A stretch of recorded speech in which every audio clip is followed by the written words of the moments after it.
Today we're going to learn how to find the greatest common factor. The greatest common factor will help you when you are doing a math problem and you have to simplify a fraction.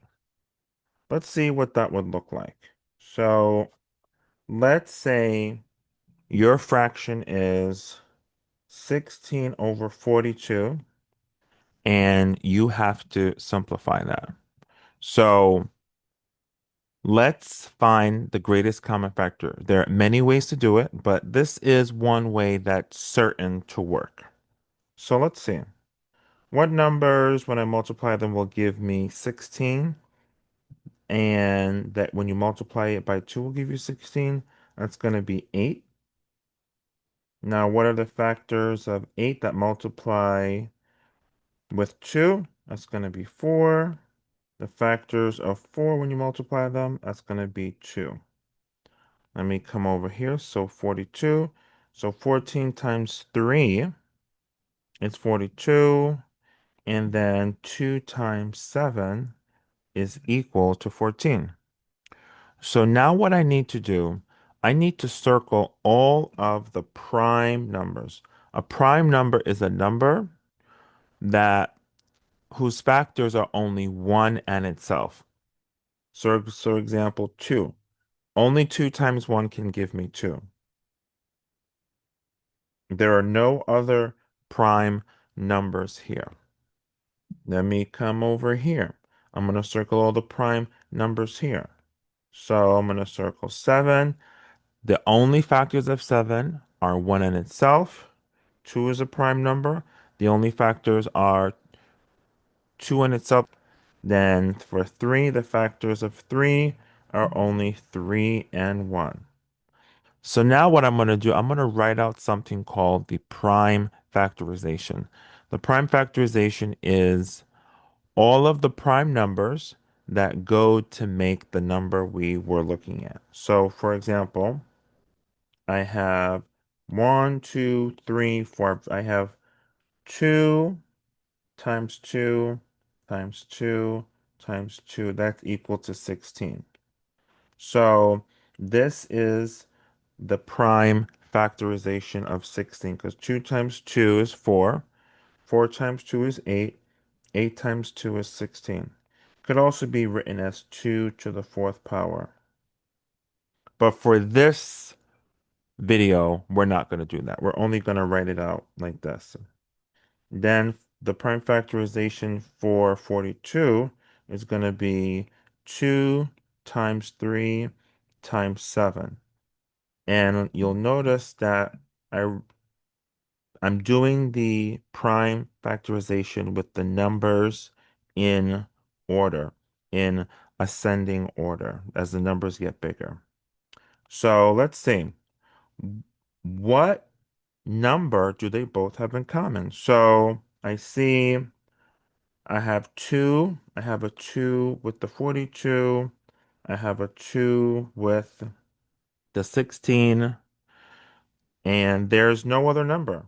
So the greatest common factor between 16 and 42 is 2. So now I can simplify the fraction and I get 8 over, oops, I put a 2 here. This should be, there should be a 2. Gonna be 8 over 21. So 16 over 42 in simplest form is 8 over 21. The 8 over 21 has no other factors that can go into it. Let's do another one. 40 and 24. So let's say you had the fraction 24 over 40. So let's get the prime factorization for 40 first. So 2 times 20 is 40. 20 times 2 is not 20. We got, it's going to be 10. And then 5 times 2 is 10. Our prime factorization it's going to be, so we have 1, 2, 3, 4. So we have 2 times 2 times 2 times 5. So 2 times 2 is 4. 4 times 2 is 8. 8 times 5 is 40. Next over here, 4 times 6 is 24. 2 times 3 is 6. 2 times 2 is 4. So let's write out the prime factorization. I'm going to circle the prime numbers. So 2 times 2 times 2 times 3 equals 24. Let's double check. 2 times 2 is 4. 4 times 2 is 8. 8 times 3 is 24. So when I look across, let me see, I have 2 times 2 times 2, which is 6. Then I also have 2 times 2 times 2, not 6, which is 8. So the greatest common factor between 24 and 40 is 8. So I'm going to divide by 8, and I get 3 over 5. So 24 over 40 in simplest form is 3 over 5. Let's do another one. We have 18 and 30. So I'm going to write 18 over 30. All right, so 2 times 9 is 18, and then 3 times 3 is 9. So I'm going to circle the prime numbers. So that's going to be 2 times 3 times 3, which equals 18. Then we have 30. So 10 times 3 is 30, and then 2 times 5 is 10. I'm going to circle my prime numbers. So I get 2 times 5 times 3 equals 30. So let's see, what are the common factors? So let's see, I see here I have 2 times, 2 times, let's get it right this time. 2 times 3, which is 6. Okay, over here, I meant to change the order. Let's change this to 2 times 3 times 5. So 2 times 3, which is 6.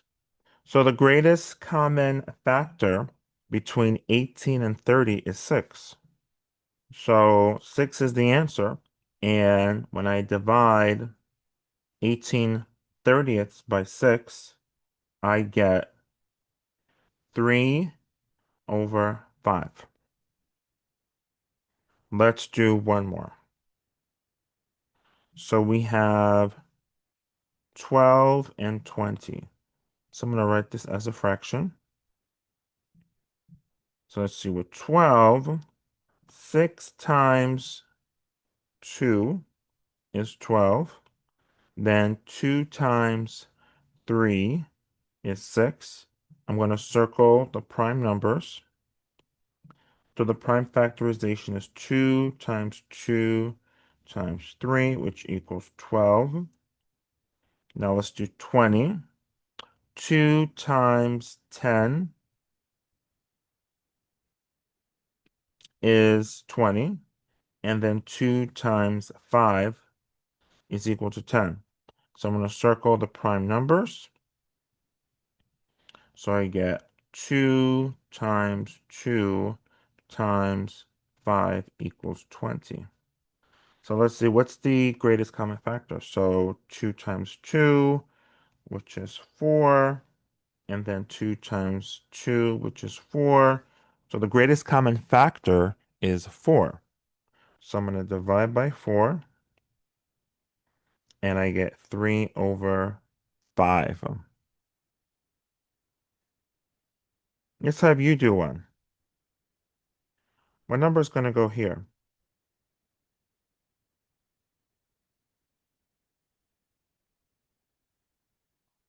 3, because 9 times 3 is 27. What number is going to go here?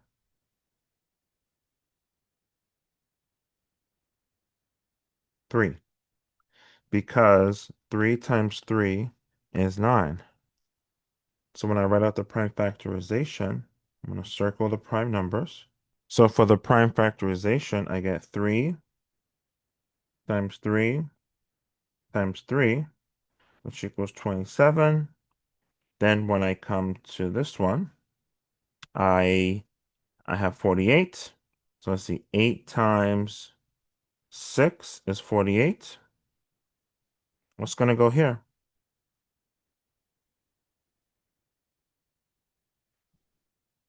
2, because 2 times 3 is 6. What number is going to go here? 4, because 2 times 4 is 8. And what number is going to go here? 2, because 2 times 2 is 4. So now I need to circle all the prime numbers. So the prime factorization is going to be 2 times 2 times 2 times 2 times 3. Let's double check I got all of them. 2 times 2 is 4. 4 times 2 is 8. 8 times 2 is 16. 16 times 3 is 48. Next. All right. So now we need to see what is the greatest common factor. So the only number I see that they have in common is 3. So the greatest common factor is going to be 3. So 27 over 48, we divide by 3, and we get 9 over 40 divided by 3 is 16, over 16. So that is our final answer. So that's how you find the greatest common factor. It will help you when you have to simplify fractions. Good luck.